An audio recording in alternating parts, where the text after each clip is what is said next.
Irmãos, a palavra de hoje nos fala sobre um milagre bem conhecido de Jesus, que é quando ele acalma as tempestades.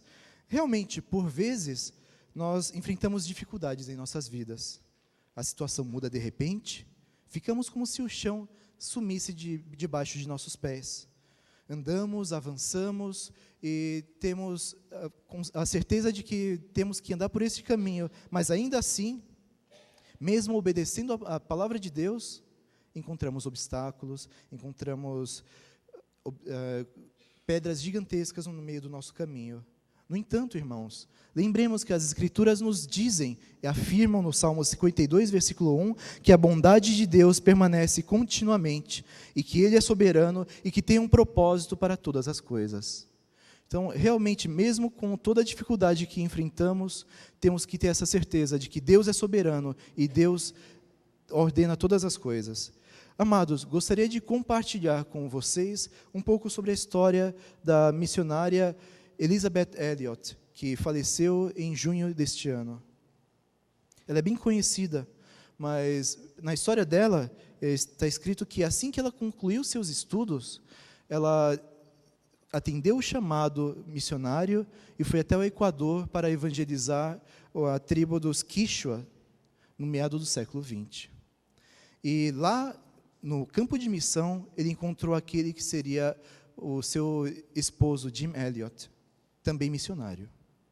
Sentindo o chamado para evangelizar povos não alcançados, particularmente um que os Quichua chamavam de Auca, selvagens, hoje conhecidos pelo nome que eles se chamam, Huaorani, Jim e outros 4 missionários se embrenharam no meio da selva amazônica e começaram o trabalho de aproximação desse povo e de evangelização.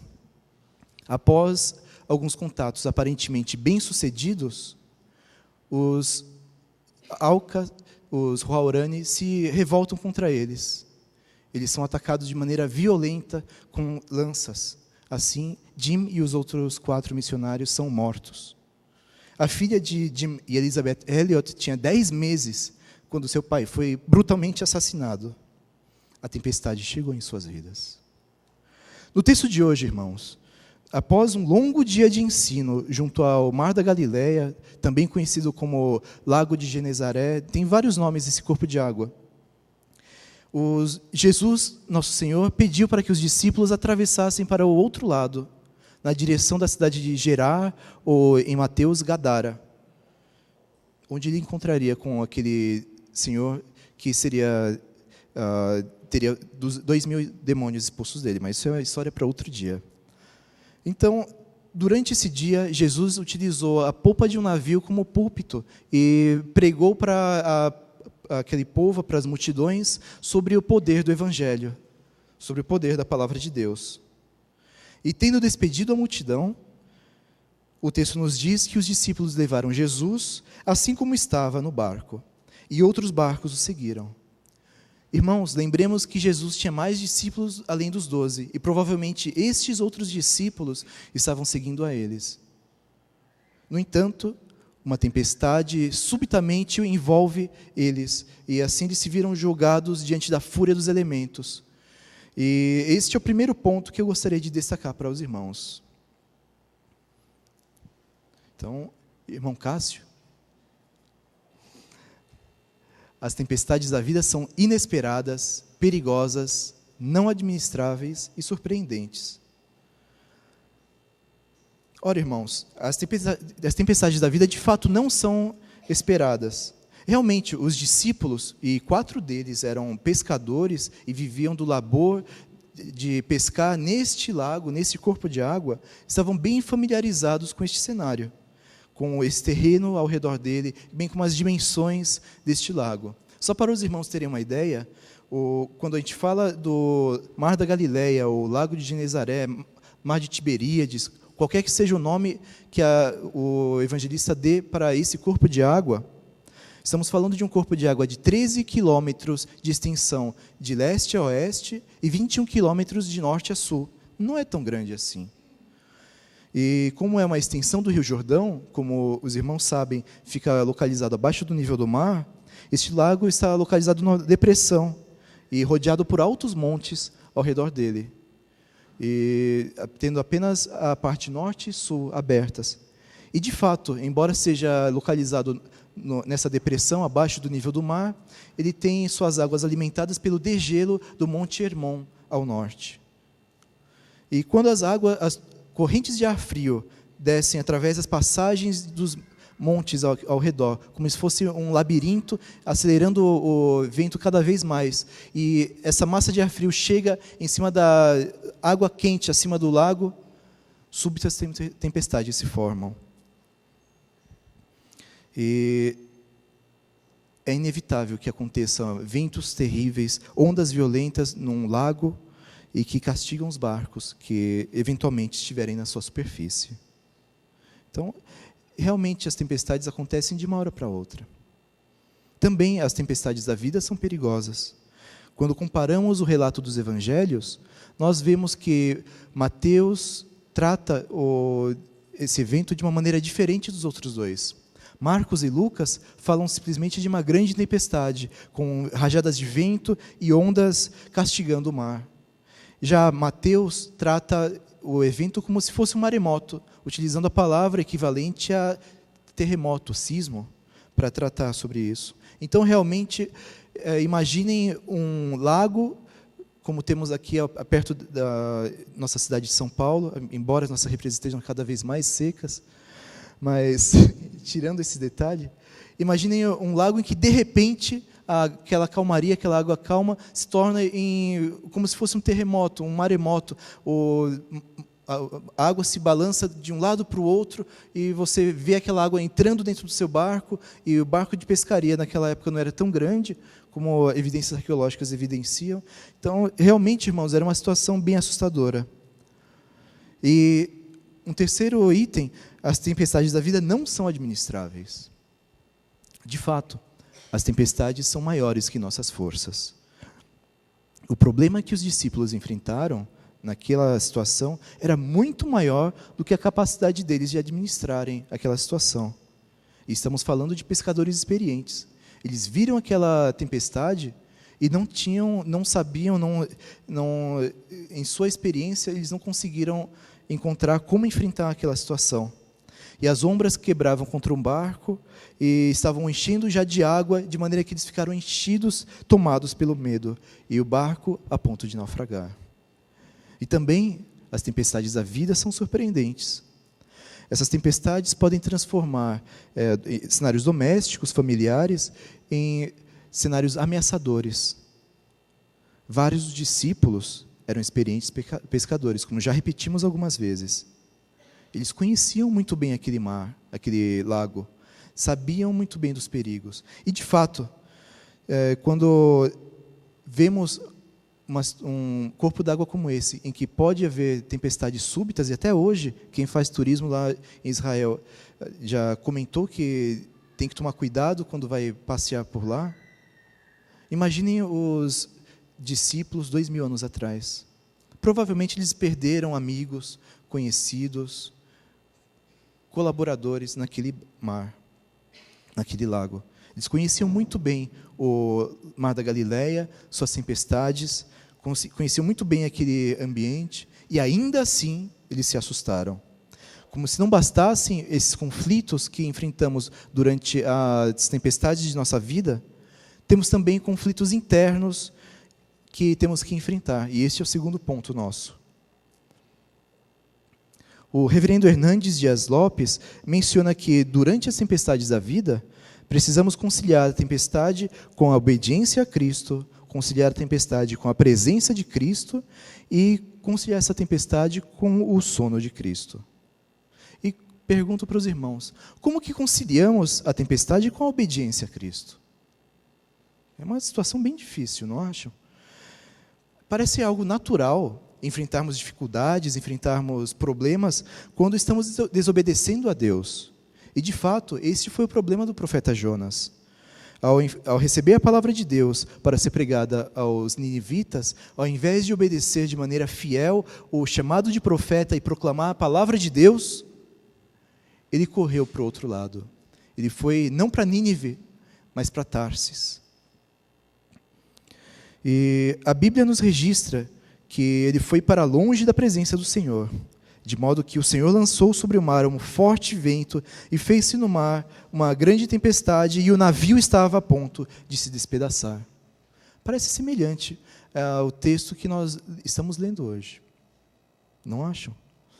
No entanto, os discípulos estavam enfrentando a dificuldade porque estavam obedecendo a Jesus. Jesus chamou eles, vamos para o outro lado. Jesus ordenou para eles que eles fossem naquela direção, e ainda assim eles enfrentaram a tempestade. Então, irmãos, não é porque nós cremos em Cristo, não é porque o obedecemos e vivemos de acordo com a sua palavra, que não enfrentaremos nenhum problema em nossas vidas. Digo mais, há momentos em que justamente porque obedecemos a Cristo, em que justamente porque nós valorizamos a palavra dele acima de todas as coisas, é que a tempestade virá na nossa direção. Certamente seremos afetados por não concordarmos com as práticas deste mundo. Certamente seremos afetados porque nós não concordamos com as mentiras, com as corrupções ou traições que cercam a gente. E vivemos numa sociedade que vem sofrendo bastante com isso.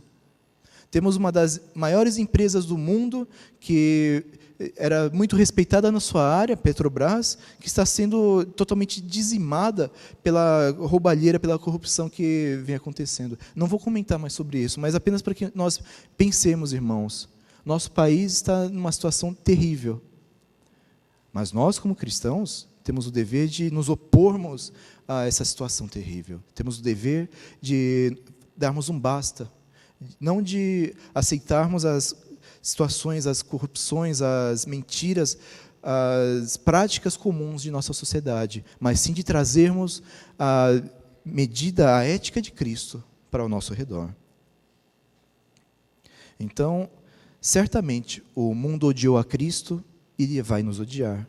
Por isso, nós seremos perseguidos, porque obedecemos a Cristo. Uma outra pergunta que faço para os irmãos: e como que nós podemos conciliar a tempestade com a presença de Cristo? Os discípulos estavam no barco carregando Jesus, e ainda assim a tempestade os envolveu. Irmãos, o fato de estarmos com Jesus não significa que não teremos nenhuma tempestade. A vida cristã não é livre de problemas, como já falamos, muito pelo contrário. Os cristãos da igreja primitiva enfrentaram inúmeras perseguições. E nós vivemos numa sociedade aberta, em que temos o privilégio de podermos nos reunir abertamente para cultuarmos a Deus. Glória a Deus por isso. Mas ainda assim, irmãos, nós vemos a oposição ao cristianismo, a oposição ao evangelho aumentar dia após dia na nossa sociedade. Vemos o lobby daqueles que são contra o evangelho, daqueles que pregam uma família que não é a que a Bíblia prescreve, de que pregam que a sociedade deve ser aberta a outros tipos de experiência. Não entraremos nesse ponto, mas apenas saibamos, irmãos, nós cremos em Deus, nós obedecemos a sua palavra, que é registrada na Bíblia, e devemos lutar e mostrar isso em nossa vida, que o que deve prevalecer é o Evangelho, é a palavra de Deus, é a obediência a nosso Senhor Jesus Cristo. Então, temos que a fé em Cristo não é um campo de força protetor ao nosso redor. Cristo está no barco. Que Ele esteja realmente conosco, mas a tempestade ainda vem. E temos também um antigo ditado oriental que nos diz que o trigo precisa ser pisado para que cresça forte. Da mesma maneira, irmãos, os acontecimentos de nossa vida estão dentro da soberania de Deus. E Deus é bom. A Bíblia nos diz isso, Deus é bom. Tudo aquilo que Ele criou é bom. Gênesis capítulo 1 inteiro, o comecinho do capítulo 2 nos afirmam isso. Tudo que saiu da mão de Deus é bom. Amém? E, de fato, lembremos que, apesar disso, nós enfrentamos dificuldades. Temos o relato bíblico de Jó. Deus tem um propósito para tudo, embora por vezes não seja claro para nós qual é esse propósito. Jó era fiel de acordo com a palavra. Ele obedecia a Deus. E ainda assim ele perdeu praticamente tudo. Filhos, propriedade, saúde, até a esposa. Tudo de repente. E para que aconteceu tudo aquilo? Foi provação de Deus, para mostrar como Deus é bom. Jó aguentou um bom tempo, mas depois ele acabou meio que caindo. Não chegou a cair inteiramente, mas, de fato, ele recebeu a repreensão de Deus ao final do livro de Jó. Então, temos esse exemplo. A dificuldade vem pelos propósitos de Deus. Também temos uma última pergunta. Como conciliamos a tempestade com o sono de Jesus? Em meio à tempestade, com ondas sacudindo o barco, e Jesus estava na popa, dormindo sobre o travesseiro. Nos relatos sobre Jesus, vemos que ele aparece fazendo diversas coisas. Ele aparece curando, ele aparece ensinando, ele aparece expulsando demônios, inclusive ele aparece orando até de madrugada. Mas aqui é o único relato na Bíblia que nos mostra Jesus dormindo. E ele dormia um sono pacífico, irmãos, após um dia ensinando às multidões e aos discípulos. Os discípulos estavam desesperados, cheios de medo por suas vidas, e Jesus estava dormindo. Jesus estava lá, dormindo no meio da tempestade, os ventos sacudindo o barco, as ondas invadindo a popa, e Jesus dormindo. Então, realmente, às vezes nós temos a impressão de que Deus não se importa com nossas dificuldades, com nossas lutas, com nossos dissabores. Às vezes, por causa da dificuldade que enfrentamos, parece que Deus não se atenta aos dramas de nossa vida. Mas, irmãos, o Salmo 121 nos lembra que é certo que não dormita, nem dorme o guarda de Israel. Deus não dorme, Deus sabe o que se passa conosco. E isso nos leva ao nosso terceiro ponto. Sua soberania é afirmada quando nós vivemos pela fé. Irmãos, o medo nos impede de chegarmos a Jesus com fé. Se olhamos o nosso texto, vemos no versículo 38, a pergunta dos discípulos para com Jesus. Mestre, não te importa que morramos? Ou, mestre, não te importa que pereçamos? Então, é uma pergunta válida. No meio da tormenta, no meio da tempestade, irmãos, no meio do desespero, a visão de Jesus dormindo incomodou em muito os discípulos. O relato de Marcos nos mostra, inclusive, que um relato mais direto do que os textos paralelos em Mateus e Lucas. Aqui mostra o relacionamento normal deles, chamando Jesus simplesmente de mestre, professor. Já a pergunta que se segue, não te importa que pereçamos? Esta é a linguagem do pânico, do medo, é desrespeitosa e direta. Assim como Jonas foi repreendido pelo capitão do barco por dormir em meio à tempestade, Jesus foi repreendido pelos discípulos. Jesus foi repreendido pelos discípulos, irmãos. Vejam a situação que o medo, que o desespero causa. Eles que deviam conhecer já Jesus, que já viram Jesus fazendo alguns milagres, estamos aqui no meio do ministério público de Jesus, os discípulos não conhecem ainda muito bem, mas eles já viram Jesus fazendo milagres. Deveriam saber, se Jesus está dormindo, então não é para ficar tão desesperado. Mas esse é o problema. Os discípulos estavam tomados de medo pela tempestade, e o desespero é causado pela falta de fé. O perigo maior que enfrentamos, então, irmãos, não são as tempestades, não são as ondas que ameaçam nos engolir, não é o vento que ameaça nos jogar para o abismo. O maior perigo que enfrentamos é a incredulidade. Um autor cristão, Simon Kistemaker, nos diz que se os discípulos soubessem que Jesus era o agente da criação e que tinha poder sobre as forças da natureza, eles o teriam deixado dormir. Ele necessitava desse descanso bem merecido. No entanto, ao invés de confiança e firmeza, eles tinham pouca fé e estavam repletos de medo mortal. E, de fato, a fé nos faz superar o medo. Jesus repreende os discípulos no versículo 40. Por que sois assim tímidos? Como é que não tendes fé? E assim, os discípulos desesperados chamam Jesus, acordando a ele que estava descansando depois de um dia longo de ensino. Ele se levanta, atendendo o chamado dos discípulos, e repreende a tempestade. Acalma-te, emudece. E assim se faz grande mudança. Então temos aqui um paralelo bem próximo entre a história de Jonas e essa passagem de Jesus. Queria pedir para passar Jonas 1:4. Então, irmãos, aqui em Jonas nós temos que Deus manda a tempestade. No nosso texto, a tempestade é repreendida pelo Filho de Deus. Nesse mesmo texto de Jonas que está projetado, Jonas dormia porque estava rebelde contra Deus, estava sendo omisso contra Deus. Jesus dorme exausto pela obediência. Queria pedir Jonas 1:14 agora. Em Jonas, as pessoas clamam a Deus. Já no texto em que temos em Marcos, Jesus fala como o próprio Deus. Em Jonas, os pagãos creem em Deus, depois que Jonas é jogado no mar e o mar se acalma. Aqui, os discípulos não creem. Próximo versículo, versículo 15. Em Jonas, o mar se acalma porque finalmente Jonas obedece e submete ao julgamento de Deus. Já aqui, nós temos que quem obedece é o mar. E a obediência do vento e do mar nos remete ao Salmo 107, nos versículos 23 a 30, os quais gostaria de ler junto com os irmãos. Lemos todos juntos. Os que tomando navios descem aos mares, os que fazem tráfico na imensidade das águas, esses veem as obras do Senhor e as suas maravilhas nas profundezas do abismo.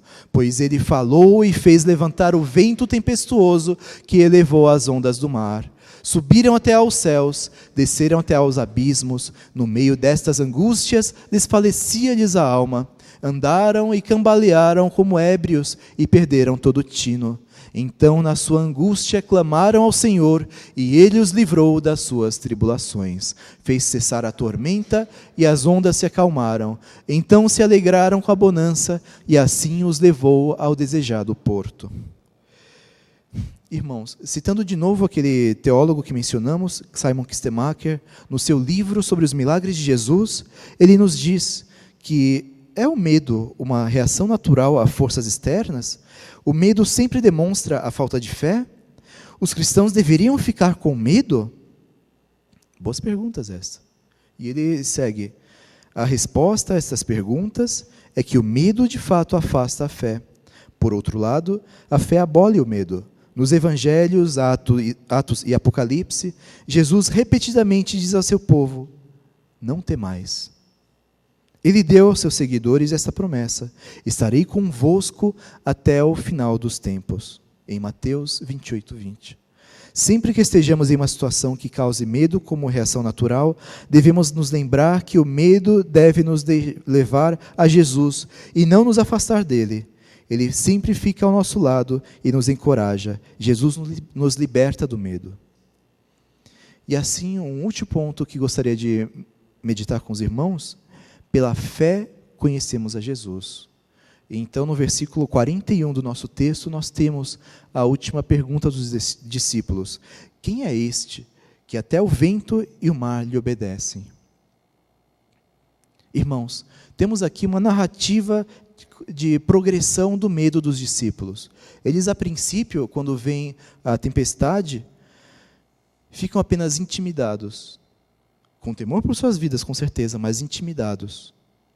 No entanto, quando vem a grande bonança, nós temos que eles são possuídos de grande temor. Essa é a linguagem que Marcos utiliza, e não utiliza sem razão. Outro grande teólogo, R.C. Sproul, nos diz que a intensificação do medo é a resposta dos discípulos a uma nova profundidade de compreensão acerca da pessoa de Cristo. E de fato, irmãos, quando enfrentamos dificuldades, conhecemos melhor a Jesus. Quando curvamos nossos joelhos e clamamos a Ele em oração, quando vemos a mão dEle poderosa se movendo em nossas vidas, quando vemos Jesus e Deus através de Jesus e seu Espírito Santo agindo em nossa vida, agindo ao nosso redor, temos a convicção de que Ele é Deus e conhecemos Ele de uma maneira mais profunda. Jesus havia passado o dia inteiro ensinando sobre o poder do Evangelho.